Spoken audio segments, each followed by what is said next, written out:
Gusto mong sumukob?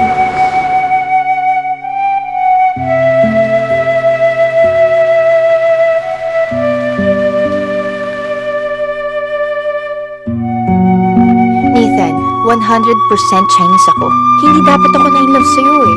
Pero ipapakilala na kita, Nathan, dahil sigurado na ako sa'yo. Halika na. Ngayon lang ako nakita ng bahay na may security guard. Sarap to. Luto, misis ko yan. Nathan?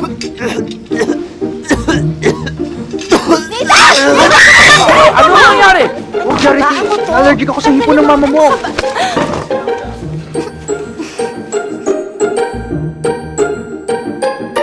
Timothy, eto Nathan. May kamukha ka.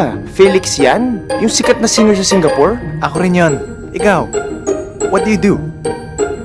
I'm a veterinary. Walang palya, animal science. Masyado mababa compatibility inyo, Nathan. Ma, anong sabi ng Chinese zodiac kung wala naman spark? Kung kayo hindi tugma, walang spark-spark. Ano tingin ninyo sarili? Meralco? May spark? I think it's the perfect time to make a toast. Sorry!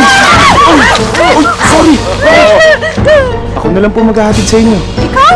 Meron sasakyan? Ito, Ha? Sa kami dyan sakay? Hindi! Galaw-galaw! Ma!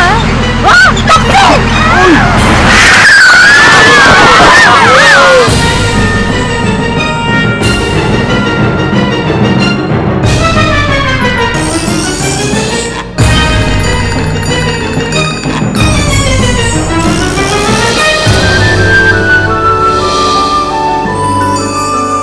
When you want to say I love you, you say, Kwa Aidi.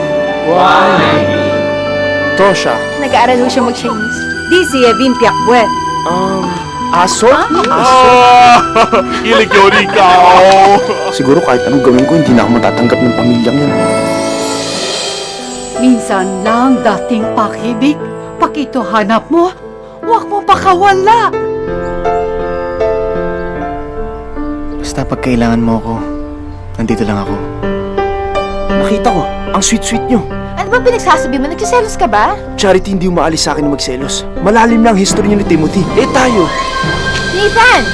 Kung ano man ang naging problema ninyo ni Charity, sana wag maging hadlang sa mga ambisyon mo. Tayo sa Timothy, tuloyin yung kasal! Tama na! For once, pwede po huwag lang yung sarili nyo o yung tradisyon ang isipin nyo!